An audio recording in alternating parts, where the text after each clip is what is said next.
now moving on to the next. So let me take you into the model. So I'm going to dive right into the content. And I'm going to move pretty fast. I'm going to move pretty quick. So please, take those notes and really understand. And if you need to, just kind of just go at it and just write. But also, if you miss something, just copy your partner.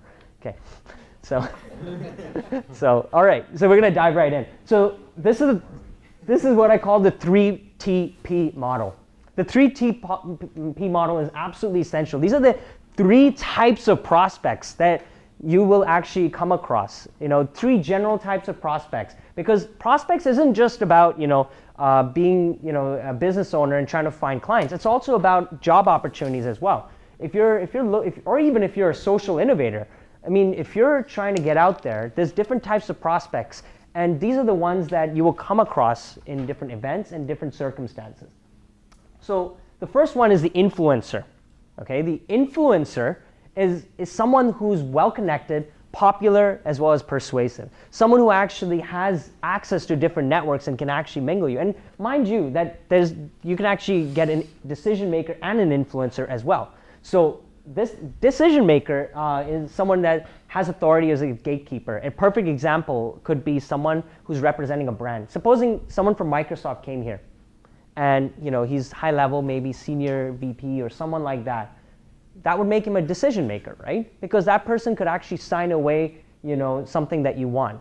However, in certain cases, you learn that it may be better to get to know the vice president or executive's assistant, because they may not actually want to deal with the work that requires. It might be actually an administrative burden. So how do you really identify? It's like, okay, well, this person's powerful, but this person might be too powerful. I mean, you don't have the president of Ryerson University doing other stuff as like teaching. You don't have that. So, but at the same time, you may not even have him make decisions on these areas, like this part. It may be actually someone else as well. Maybe someone, or if that is under his general duties, he may not just want to spend the time on making that decision, because it's just not enough value in that sense. So it may be something that an administrative coordinator could do, or it could be someone that actually handles the nitty-gritty work. So it's important to understand how to deal with a decision maker, but the decision maker can make that sort of an introduction as well. Or it could be so that it could be completely different, that the decision maker actually can make that decision and just go ahead and just sign it off, and we'll do that for you. So does anyone get me there? Does that make sense? Mm-hmm. Okay. So then there's the affluent, the high net worth. And that person is usually rich and resourced. And and what I mean by that is that person not only has money, but is actually very smart with it. Money it can be like green little soldiers. You want every single one of them to come back, right? So that's why investors would feel that way, right? So the rich, and so they'll know how to resource. So if they don't want to pay up, they may actually send you somewhere where there's resources. Like the DMZ over here has a lot of resources, right? And that's what it's all about. Getting money could be very difficult for a lot of people, and as it is, right? But resources could actually give you exactly what you need to move forward, so that you're in a position to make more money. Make sense? Okay. So the next one. Now we're going to talk about the actual influencers. Like we're going to go into detail and understand influencers. What are they all about? So they are media focused. And by media, I mean social media. They may actually want to be on press. They may do anything to expand on their networks, to really understand how they can actually leverage and understand where they can actually go, end up on the newspaper. So how that makes you think, how can you add value? If you can bring that person opportunity to get their message out, how can you become a part of that? And then, now you've got a list of favors for them as well that they can actually fulfill. So when considering those value proposition, there's also, the media focus. They're heavy networkers. It may seem like they know everyone, and it happens. You come across, have you ever met that friend that just knows everyone? Like, or maybe you check your Facebook, that person has like 8 million mutual friends with you. You're like, oh my God, no, I don't think it. Does anyone have 8 million friends? No. Okay, because they just stand up and then just heavy networkers. So the connectors as well, they're great connectors. They know exactly what one person may want and what another person needs and connect the two. Very simple. That person's able to identify value propositions and really identify exactly the needs of that person, what keeps that other person up at night and what could fulfill that. But that person is also very sensitive to the fact that their reputation's on the line when they're making an introduction. I certainly am, you know. It's very important because I know that if I don't make the right introductions and whatnot, then I could really get into, you know, that person may just never trust me again, right? And it makes sense. So it's really important, even with you guys, when you're considering making introductions, that you realize that your name is always on the line, you know? And as weird as it sounds, people are not as forgiving as you think, especially when, you know, something doesn't go right or something doesn't go well with, you know, with an introduction. And it's important to, you know, realize that and understand that because, you know, I've been through that sort of a situation. I've made introductions before and, you know, it wasn't the right introduction. And even though it was a really nice gesture, it was really, really cool of me to do that. I'm not trying to be like boastful or anything, but it was actually genuinely really cool of me to do that. But I've actually lost friends that way, right? And because I made an introduction, there was an example, obviously no names, but, you know, there's this one guy that wanted to, what? What's no, up? I was going to say something, go ahead. Oh, can we leave the questions right till the end, if that's okay? Thanks. So he's my brother, by the way. So what I was saying was that, you know, this is an example where I met, you know, someone who wanted to get to med school, and he really wanted to you know, get into some sort of you know, when med students, they go through this entire process of, you know, having to like, it's shadowing, right? That's what the concept's called. You end up shadowing a doctor so that you can get into med school, and I think you need to prove that, and that sort of a thing. So I knew this really this doctor that was pretty helpful, and, you know, he's usually very open to talk to me at least, right? So I introduced him, and what happened was, but the doctor just never responded, never actually, you know, returned his phone calls, returned his emails. Just was completely neglectful.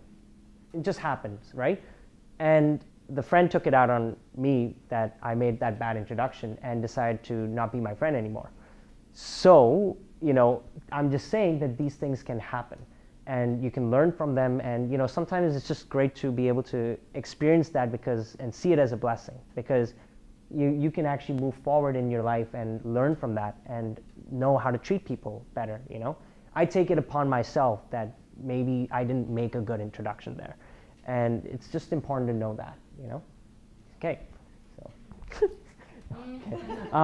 So connectors. So, you know, it's important to, you know, also with likable people, they're likable. They're influenced, they, you know, you want to get to know them.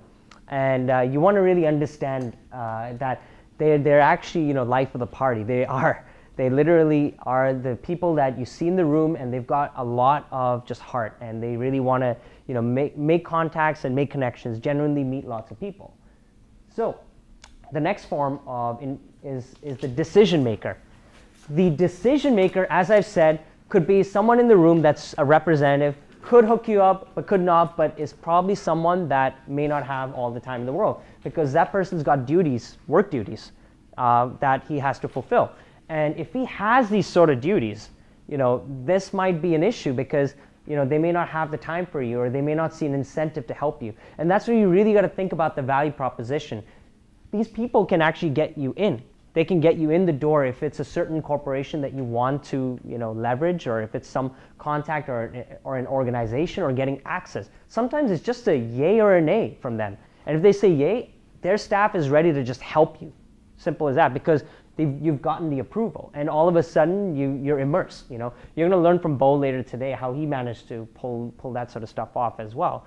And, you know, and that person has affiliations. He has partnerships. He's able to, you know, actually make those kind of connections, but only if, you know, you're worthy of it. That's the thing, because if he feels like you're not ready, or if he feels like you may embarrass him, and just to be blunt, if he feels like it, or he or she feels like it, you know, that of course there's men and women in all of this, and it may be one of those things that he just doesn't feel right about it, or she doesn't feel right about it. So just recognize that and understand that some people just may not want to respond back to your emails, and that's cool. But your job is to be persistent about this and really just hammer away until you get some response. And usually that's the way it works. So that person may give you feedback or insight. If that person is cool enough to just say no, because a no is a good thing. If you get to a no, that means that you at least got something out of it. That's why you should always aim to get a yes or a no. That's how I feel like it. Even if it's a no, it means you're like on to the next one. Great, perfect. Okay, I got a response. That's great.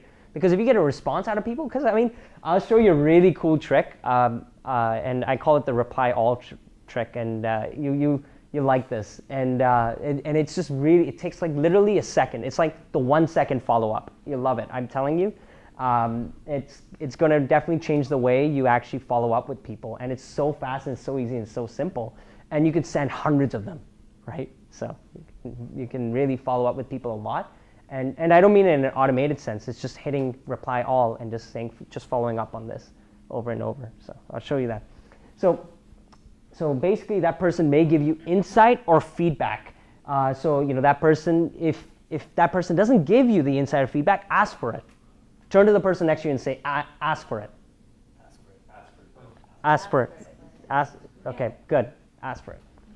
So that person may refer you new opportunities. If that's not the right opportunity for you, that person may put you somewhere else that may make more sense, right? So it's really important to understand that that person can actually give you more opportunities. So the relationship is important, right? The relationship is very, very important. And if that person may need a few years to do that and build that relationship, really take that relationship to new levels and show that person how you're the right person for that. Because it may be so that in few years later it might be a completely different situation. So use that.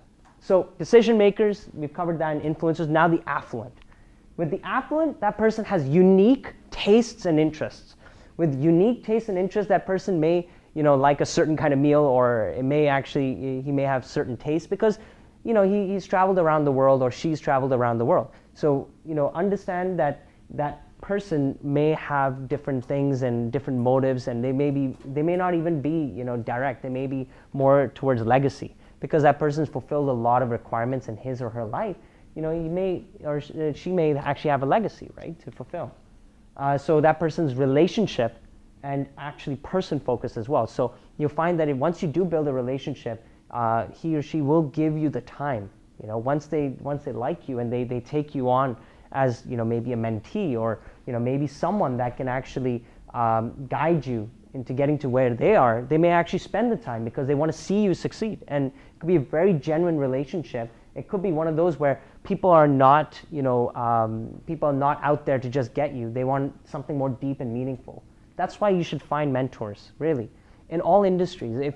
If you find mentors in your industry that are extremely successful, you're going to eventually find that they're someone that you can not just look up to, but also adapt towards, right? So once you do that, you'll find that they're actually, you become like them.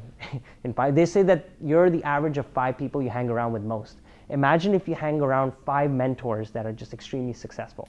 Whew. Seriously. So you also have the gateway to more affluent prospects because chances are they're also an influencer. If they're if they're rich and if they're resourced, they're probably also influencers as well, and they'll be able to hook you up. That's why it's really important. I mean, a lot of these guys know that I actually have that sort of a relationship with lots of different investors and people like that, and they've hooked me up. It's awesome. And they just want to see you succeed, and it becomes a very genuine thing after that with the relationships. Everyone with me so far? Yes? Yeah. Good. So here's the interesting thing. It's not all about the money. It's all about the in-kind opportunities. Say it with me. In-kind. Perfect. Because in-kind is so important. You can actually sometimes negotiate things that are awesome. Like if you just want something very specific, like you can actually negotiate that. And that's something that a lot of people don't realize and recognize. Sometimes they may just see the money. And it really bugs me when I see people and go, I need $40,000. Well, great. What do you need $40,000 for? I don't know. I need to start a business. Come on, like, what do you need it for? Because if you actually are transparent about what you need the $40,000 for, maybe you can get $40,000 of in-kind stuff. It could be so that this affluent person has an office that he just never uses and could actually have you just go to that office and so that you can use the facilities.